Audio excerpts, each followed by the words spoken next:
Hello boys and girls. Going to read a story called The Detective Dog. Now this story got the second highest votes in the poll that I did on Twitter. So The Detective Dog is by Julia Donaldson, very well known children's author.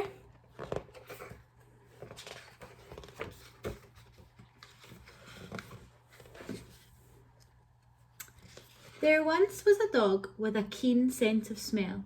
She was known far and wide as Detective Dog Nell.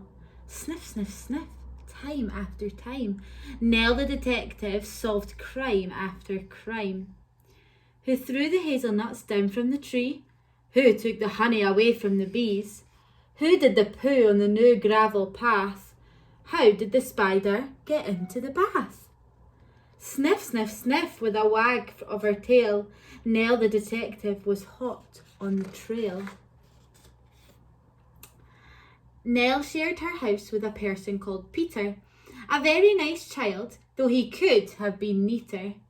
And 6-year-old Peter was one of those boys who kept on mislaying his clothes and his toys. Sniff, sniff, sniff, nose to the ground, these are the things the detective dog found. The bus in the bowl and the book in the bed, the sock in the sofa, the shoe in the shed, the tumble down teddy, the bounce away ball. Nell the detective discovered them all.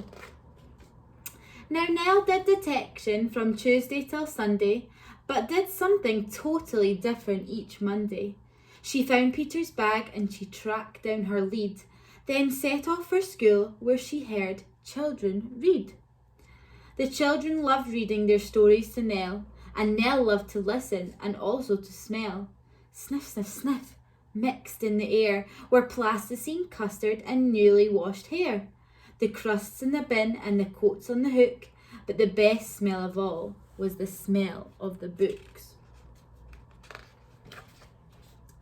Books about dinosaurs, books about knights, books about planets and meteorites, books about princes who turned into frogs, books about dragons and books about dogs.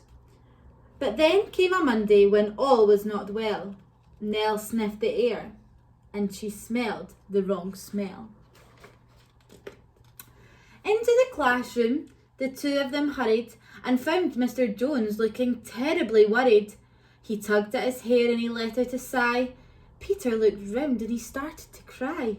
Sniff, sniff, sniff, what was going on? The books, cried out Peter. The books have all gone. Nell gave a growl and then she heard the bad news, but then started sniffing and searching for clues. Sniff, sniff, sniff, on the bookshelf, a cap. The thief must have dropped it, the terrible chap.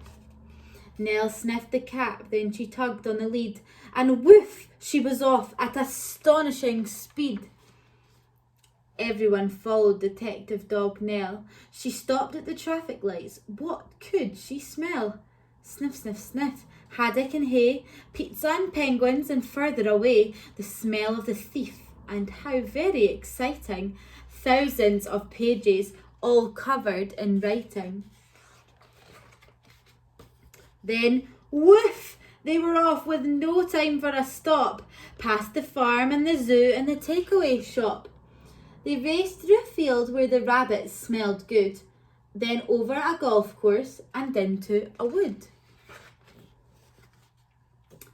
They thrashed through the undergrowth, leafy and dense, till they came to a gate in an old wooden fence. Then Nell started growling and pricked up an ear. She barked, and the bark meant the thief is in here. They flung the gate open and Peter cried, "Look!" For there sat a man with his nose in a book. There were many more books poking out of a sack, and the children yelled, "Those are our books! Give them back!" Sniff, sniff, sniff, the book thief looked sad. "I'm sorry," he sniffed. "I know I've been bad. Stealing is wrong, but I just meant to borrow. I was planning to give the books all back tomorrow." To borrow, Nell pricked up an ear. She barked, and the bark meant, "I've had an idea." Then, woof, she was off, and away they all sped, including the book thief who told them, "I'm Ted." Sniff, sniff, sniff, they raced through the wood, and all over the field where the rabbits smell good. They panted and puffed past the takeaway shop. The zoo and the farmyard would never a stop, except to retrieve Peter's scarf and his ball, which someone had thoughtfully placed on a wall. Till they came to a building with doors open wide, and what did they see when they all went inside? Thousands of books from the floor to the ceiling. The books gave the thief the most heavenly feeling. He gazed in amazement. "Where am I?" he said, and Peter replied, "In the library, Ted. You can join it in if you want to. There isn't a fee, and then you can take lots of books out for free." So Ted has a lovely new library card, and he sits reading books in his little backyard. And when it's a Monday, Detective Dog Nell visits the school with the wonderful smell. Sniff, sniff, sniff with a faraway look. She smells and she listens to book after book. Books about dinosaurs, books about knights, books about planets and meteorites, books about princes who turn into frogs, books about dragon, and books about dogs. All the old books and a new one as well. The story of daring Detective Dog Nell. And that is the end of that book. Now that's the first time I've read that book too. And I love it. I have met some dogs in my life that are like detectives, and they use their nose to smell out different things. So I hope you enjoyed.